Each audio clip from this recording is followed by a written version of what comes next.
Hey, it's Kim Komando today, your daily podcast to keep you up to date with all things digital and beyond. And I'd love to have you be a part of our podcast. You can make an appointment to speak with me. Just head over to Komando.com, and on the top right, there's a button that says Email Kim. Fill that out, and that's it. RTO, that's a new acronym being used in the tech industry, and there's a ton of people who have a new reason not to, RTO, to Google. Yes, that's return to the office. You see, they are so upset. They are so very upset at what Google did to hurt them. I saw a picture of a woman on Twitter. She was actually crying, and she said she didn't know what to do. She's so upset. Google's changing things. It's not right. How could Google think that this was even a 5 on the OK scale? Yeah, it's sad for me to report that Google is changing, and when the Googlers come back to their office because of the pandemic, those fancy Japanese Toto toilets will be gone. She was crying over that. Just a standard toilet seat from now on. Tough times for sure. And here's a Jeopardy question for you. The inventor of the modern flush toilet. You know that? You know that? Yes. Who is Sir John Harrington? And he's well remembered for 2 reasons. Number 1 and number 2. Oh, I know. That's bad. Hey, welcome. It's Kim Komando today because tech never, ever stops. We've expanded my successful weekend radio show about all things digital to weekdays. And our T-Mobile Unlimited listener line is now open at 1-888-825-5254. Once again, our T-Mobile Unlimited listener line. Love to hear from you at 1-888-825-5254. And let's get this party started with 5 things that you need to know about tech. It's happening right now. And let's start with the Russia-Ukraine war and how all this monitoring for fake news and outlandish posts is really going on social media. Now, the problem with free speech comes when you make up rules about who can say what, and then you still want to call it free speech. Just ask Facebook to explain how it's really handling the Russian invasion. Okay, Facebook's new name is Meta, although everybody still calls it Facebook. They have actually given up enforcing what you can post about Russia, Ukraine, and other Eastern European countries. Since Putin's invasion, Facebook has changed its rules at least a half a dozen times. For example, you can't post anything about killing someone, except Ukrainians and others in nearby countries were suddenly allowed to advocate the killing of Vladimir Putin. And then last week, they weren't again.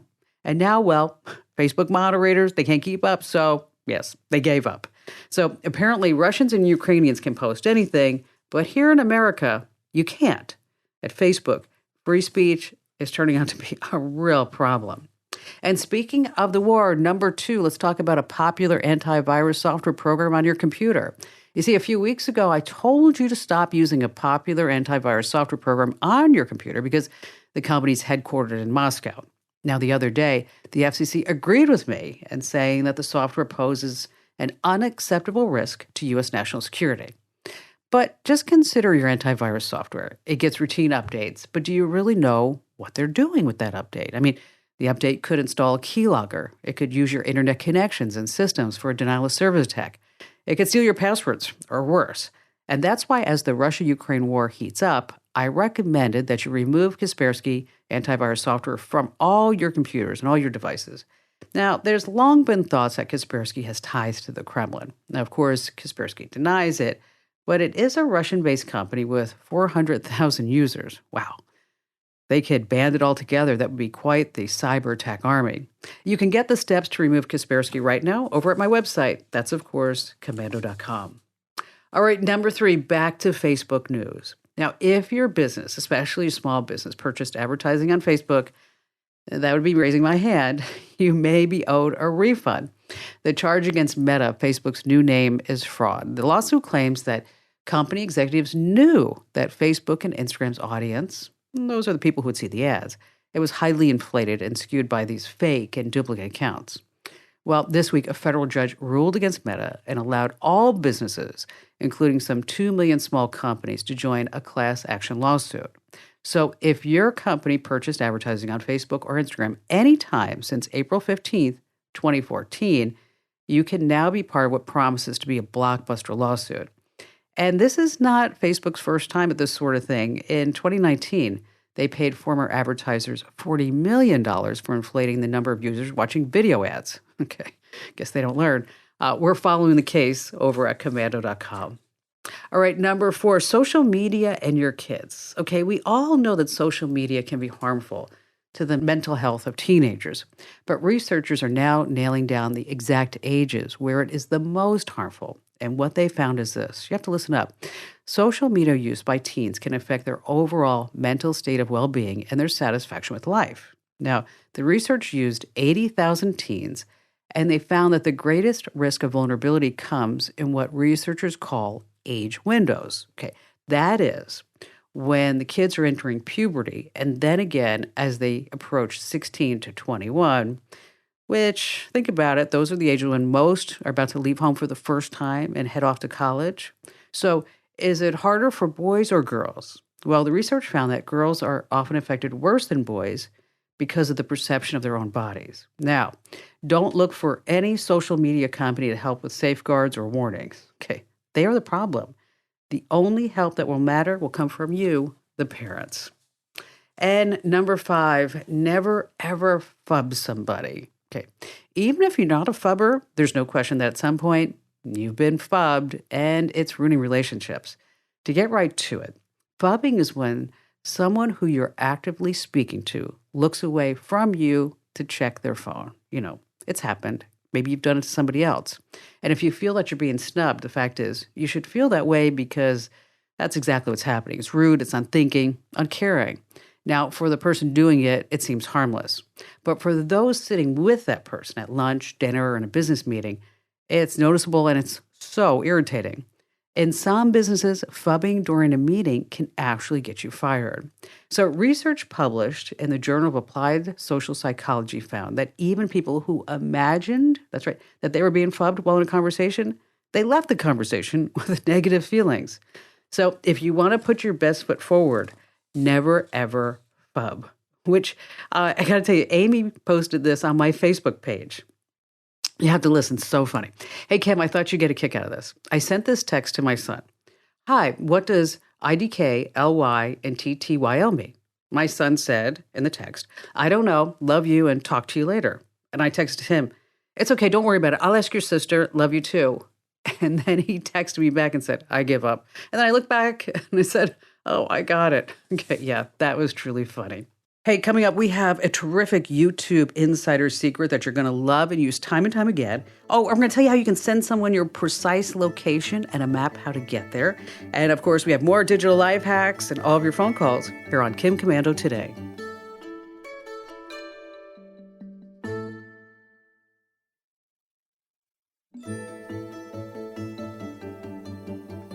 Hey, our T-Mobile Unlimited listener line is now open at 1-888-825-5254. And just a quick reminder, if you have a question for me, you can always drop me an email. The best place to do that is head over to the website, Komando with a K, of course. And in the upper right-hand corner, there's a link that says Email Kim. Coming up in just a few moments, some YouTube hidden tricks that you're going to love. And right now, let's start this hour with Julie. Hey, Julie, glad to have you with us. Well, thank you for having me. I appreciate that. I listen to you quite often, and I think you do some great stuff. Well, you know what? Tech is my passion. I'm just so happy I don't have to talk about politics. Oh my gosh! Thank you. Oh, let's not go there. No, never, ever, ever, ever. So, what's on your mind? How can I help? How can I help you out? Well, I am a small business owner, and so time is valuable. And I've unfortunately tried and spend a lot of time on, I have a restaurant. So I'm trying to learn how to design menus and set it up. It's just hard to take so much time learning how to do it. Sure, so I'm looking for some help on the best way to learn how to design a menu. And yeah, that's what I'm looking for help for. Right. Now, do you want to make the menu as a QR code, or is it a printed menu, or?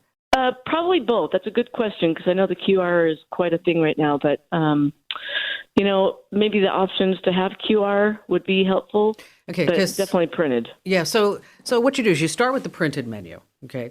And then after that, right. you go to a website that will turn that PDF into a QR code. Okay.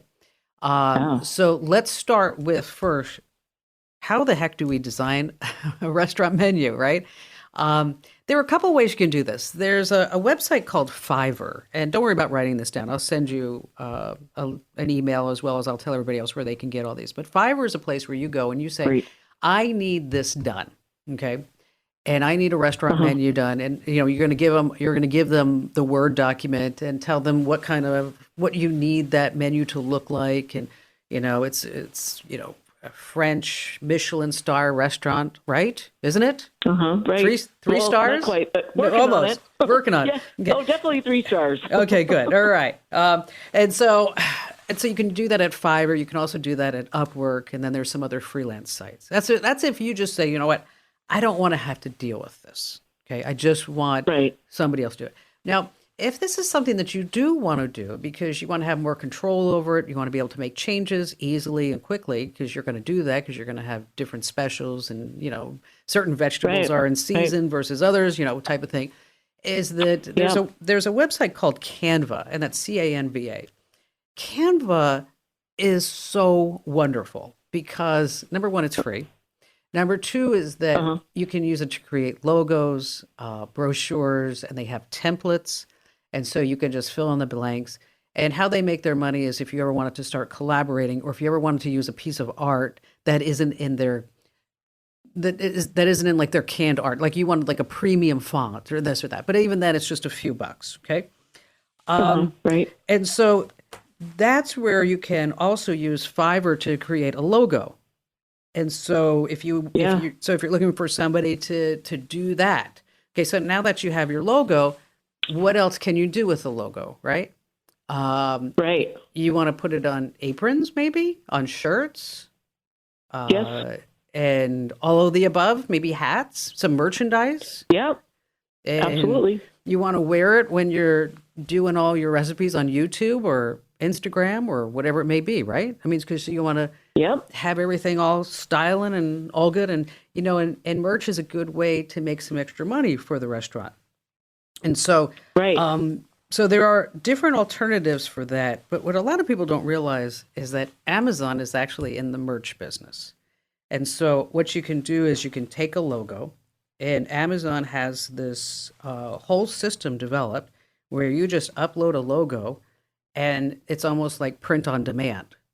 And so you're not going to make a lot of money, but you're not holding any inventory, and you're not putting any money up front, right? And That's so great. it's actually really valuable, and it's really very cool because it allows you to sell your gear and to order your gear and your other merchandise. And then if somebody really likes the logo, then you can tell them, here, go here. And you can even do that with a QR code, okay, which leads me back to the QR code. Okay, so once you have everything printed and available, you can make a QR code for just about anything. And there's a website called Code Monkey. And again, I'll write all this out for you. And then with Code Monkey, you go there and you upload a PDF or whatever it is, a website address, and then all of a sudden they will give you a QR code that you can now use and print that out and put that in a frame on the tables, because so many people are now used to using the QR code. So do I get at least like a free appetizer if I ever show up? I'm just wondering. I wish you would.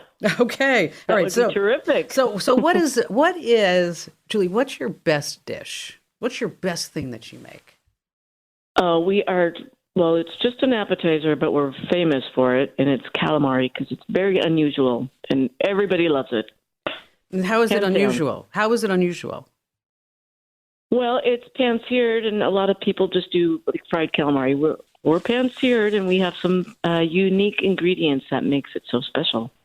And we can't give out the recipe. No, it's proprietary. Oh no, you gotta, you gotta visit. All right. Well, Julie, thanks for calling today, and I'll go ahead and I'll post a whole bunch of these links, everything that I just spoke about over inside the Komando community. If you're new and you're like, what the heck is the Komando community? You go to komando.com/community. And on the left-hand side, there's a link that says the Q&A forum.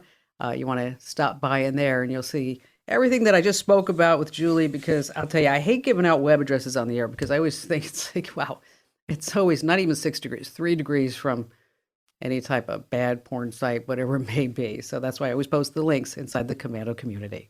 Hey, listen, let's talk about YouTube for just a second. Have you ever watched a YouTube video to get the steps to do something? And you know what happens? Well, aside from seeing all these ads, the guy or gal goes just way too fast. Well, you may not know this, but YouTube generates a hidden written transcript for every single video uploaded to its website. What this means is that if they are going too fast, you can read exactly what the person in the video is saying and even copy and print it out if you'd like to. Now, this is so incredibly handy when you're getting some DIY instructions or steps to getting something done. I mean, no longer I've done it, you've done it. Well, you have to start and stop the video to find that certain spot where it just wasn't exactly clear what they needed you to do, right? So to see a video's transcript, what you do is you open the video in YouTube and then you press the three dots. Well, the three dots are all over right now, and the three dots are, the more button. So you press the more button, and underneath the video's title, you're going to choose transcript. Makes sense, some things in technology, from the drop-down menu. Now, the only time you won't get a transcript is if the video owner disabled it, but that hardly ever happens. But speaking of YouTube, I don't know about you, but there's been so many more ads on these videos, right? Wow. So if you want to actually make the ads stop, just a quick tip about this is that, of course, when you start the video, there's always the option that says skip ads. Okay, well, that works. Now, sometimes it works is that if you put an extra character after the video's address in the browser bar, so you're going to put like a period or something like that.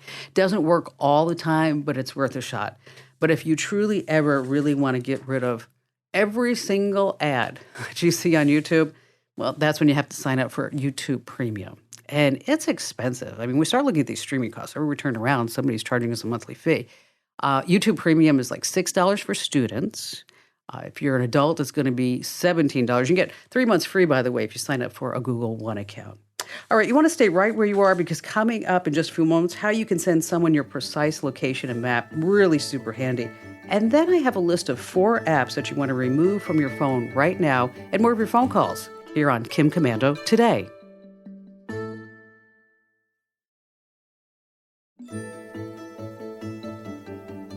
I love to pass these insider secrets because it's not like any of this technology ever comes with a manual.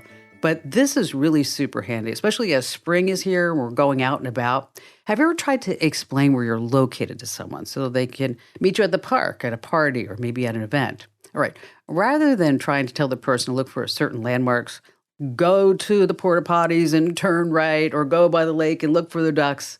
What you can do is use your phone to text the person your exact location. Oh, we love this, and give them a map. Okay. Thank goodness, by the way, we no longer have to rely on paper maps, and we have our phone's GPS to guide us because you can get those turn-by-turn directions.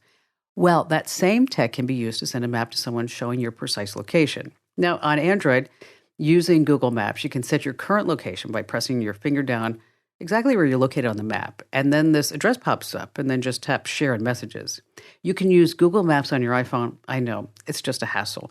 Instead, on your iPhone, open a text message, tap the profile of the person that you want to meet, and then tap Send My Current Location. Either way, they're going to find you. And speaking of maps, I got an email the other day saying, at Google Earth, we can read maps backwards. And I thought to myself, oh, that's just spam. Urgh. All right, coming up in just a few moments, 4 apps to remove from your phone right now. And then later on this hour, signs that a keylogger is on your phone, tracking every single thing that you do. And back to the phones we go with Andrew. You're next here on Kim Komando Today. Hello, how are you doing? Thank you for having me on the show. You betcha. How can I help you out? Yeah, so I'm a father of 4. I'm also not very tech savvy, I guess you would call it. And I have a few different iPads and a couple Chromebooks that my children use for school. And my oldest is 12, but they're all starting to get that age where, they're on these devices. And I guess I want to learn what's out there to, protect my children as best as I possibly can. And I know there's lots of software out there, programs, and I guess I look at it as what, God, there's so many different programs. I mean, there's Bark, Cassideo, Net Nanny. How old are the kids? 12, 10, 8, and 6. Wow, you're busy. Okay, We you are. That's fantastic. Thank you. The parental controls that you need for a 12-year-old is a lot different than you need for a 6-year-old. But we still Correct. need to make sure that everybody in between. And so what's nice is that if we could find a solution that is based on the child's age and what maturity level that you think that they're at, right? What they can handle. And in addition to that, what I like about the solution I'm going to tell you about is that it's reward based. Okay. So that if somebody takes the trash out, these two aren't fighting, whatever it may be, is that you could give them extra time on their device. You can also shut down all the devices for all the kids every night at 9 p.m. So they're just not able to do that. You could set individual preferences. You can block websites, this and that. And it happens on the router level. So depending upon when you purchased your router, if it was, say, within the last year or so, is that a lot of routers include parental controls, and you may not even know it.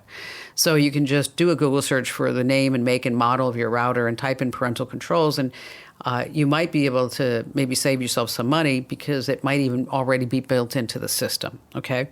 And then how you access them is through the administration panel of the router itself. Now, another solution, the one that I really like, it was actually purchased by Disney. It's called Meet Circle. So if you go to meetcircle.com, and it works on the router level. So no matter if it's a Chromebook, an iPad, whatever it may be, is that whatever that device is that it goes across anything that connects to that wireless network.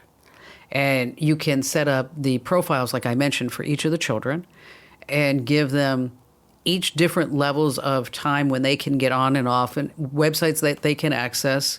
Like the 6-year-old can't go to YouTube, but the 6-year-old can go to YouTube Kids. You get my drift, right? And it's pretty self-explanatory. There is an annual fee of that. It's not expensive when you think about everything that's doing for all 4 kids of about $120 a year. And so, you can work with the software solutions, like I mentioned in the beginning, the Bark, the Custodio, the NetNanny. But with all these diverse devices, it's going to become a real nightmare to control and to handle. Versus if it just happens, on the router level, it's everything that's coming into the home on whatever device it is. We're going to make Johnny and Janie and Sammy and Tom sign in, and then they're going to have to use their ID, and then it's going to be controlled from that level. Make sense? It does. Okay. All right. So check out meetcircle.com. And if you have any issues with it or whatsoever, you need any other recommendations, just let me know. I'm always here for you.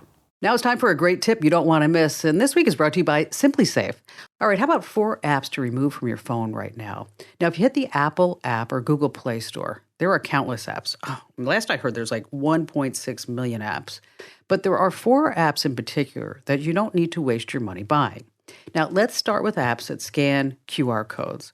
You don't need a separate app for this. With the latest operating system, your iPhone or Android, you just have to point your camera at a QR code, and then you're taken right to the page. Okay, number 2 on our list, apps that scan documents. You don't need a separate app for that. On an iPhone, you can use the Notes app. It's a terrific document scanner. Now, on Android, scan documents using the Google Drive app. Number 3, do not get an app that uses your phone's camera as a flashlight. Your phone has a flashlight built in. We love that. And finally, number 4, you do not need a battery-saving app. It just uses up your battery.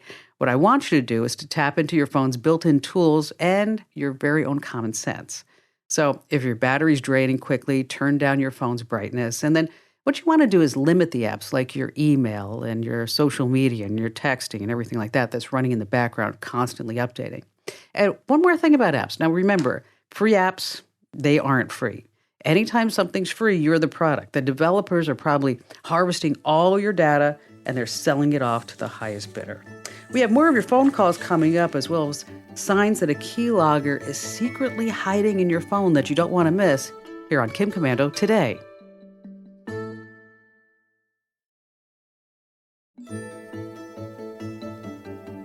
Hey, a couple of things I want to pass along. First of all, this is Kim Komando today. And a quick reminder, you can catch my 3-hour weekend show here on WLS Saturday and Sunday nights. And if you haven't already, make sure that you sign up for my newsletter called The Current. It's really wonderful. You can see a sample. There's no ads, exclusive links, tech news, and videos, and all kinds of wonderful stuff. And delivered right from me, right to your inbox, just on Saturdays and Tuesdays. You can see a sample, and you can sign up right now over at getthecurrent.com. All right, before we go back to the phone calls, I don't know if you've ever heard about these Buy Nothing project groups. It's really something to see. Yeah, they have their own app, but you can also find them on Facebook and on Nextdoor. And in a Buy Nothing group, I'm sure you have things that you no longer want to use, but you post pictures of stuff you'd like to give away. But you can also make requests for other things. And yeah, Buy Nothing means that it's all free. And I checked my local Buy Nothing group and I found furniture, baby clothes, even a decent sewing machine up for grabs. And when you see something you want, you just say so in the comments. And things are given out on a first come, first served basis. I mean, I saw a request for a recliner, a basketball, and outdoor lights. As I mentioned, you can download and use the Buy Nothing Project app in the Apple or Google Play Store, but you don't have to. Just simply search Facebook using the phrase Buy Nothing and the name of your local community or town. Now, you can also find similar posts on the Nextdoor app. But remember your safety. Since all this free stuff is usually located at somebody's house, I don't want you to ever go pick it up all by yourself. You always want to bring a friend with you. Remember, safety first. All right, back to the phones we go with Amy. Welcome to the show today. Hi. Well, I have a few questions about a laptop. Okay. Yeah, I haven't had one in, 15 years or so I'm totally out of date, and I just don't even really know where to start. So I figured I'd reach out for some advice. Amy, where have you been the last 15 years? Where? So 15 years without a laptop. Do you have a phone? I do. I have an iPhone. I'm definitely a fan of Apple products, but I just didn't know if it's something where it's worth investing in a higher priced one, and yeah. And so, what are you going to have? Getting a different off-brand, or. And what do you want the laptop to do? What's the purpose of it? 'Cause, I mean, if you haven't had one in 15 years, I'd like to probably do some online classes. Okay. And then otherwise for some business stuff. We run a small farm, and so I was thinking of trying to just consolidate paperwork and maybe get with it and get an online presence. That's so funny. That's so funny. We recently helped a farmer in Dallas, Texas. Not very different from you as far as, he called in and he was trying to figure out how to do inventory, how to take orders at the farmer's market. And so we ended up helping him offline so that, because there was just, there's just too much Yes, and I was kind of worried that might be the case. I feel like I have a whole bunch of different facets here. So we're going to start small like we did with him. Okay. So if you like an iPhone, just get a MacBook. Okay. That's just the bottom line there, because it's going to be a lot easier for you to use. You're going to have your email and your contacts and your calendar, and everything's going to be seamless. We're not going to have to worry about Windows updates and things crashing. And I know that Macs are expensive, but it's okay if you go to apple.com and look in their store and look at refurbished MacBooks. If you're trying to save some money, where you get one that's like 1 or 2 generations old, because, hey, let's face it, girlfriend, you have not been on a laptop for 15 years, so anything's going to be phenomenal for you, okay? And so you're not going to save a lot of money that way, but you're going to save, probably 15%. And if you have a student in the family, there's always some good Apple student discounts available too. And so as far as which one do you buy the one that you can afford, okay? A MacBook Pro is going to be more expensive than just a MacBook. You don't need the Pro. Mm-hmm. You just need a basic MacBook, all right? 13 inch is going to be cheaper than 15 inch. And so the MacBook Air is nice, but it's going to be more expensive because it's for somebody who's going to be carrying it around, and you're not going to be doing that. So just find the one that you can afford, and it's going to last you, because that's what Macs do.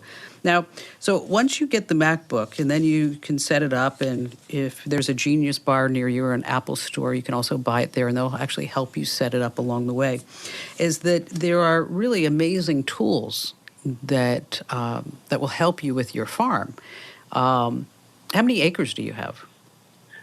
We have probably 4 acres in garden production, and then we've got 15 head of cattle on about probably 20 acres. And then we have around 30 acres of wild blueberries.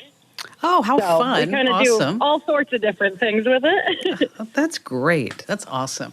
Well, what I was going to tell you is that, when you start now, when you get your MacBook, is that you're going to start looking at things like farm management software. See, there's been like this whole trend with software. I mean, it used to be a long time ago, like, you'd have to go buy a database program, and then you'd have to customize it, and then you'd have to, figure out how it's going to work with X.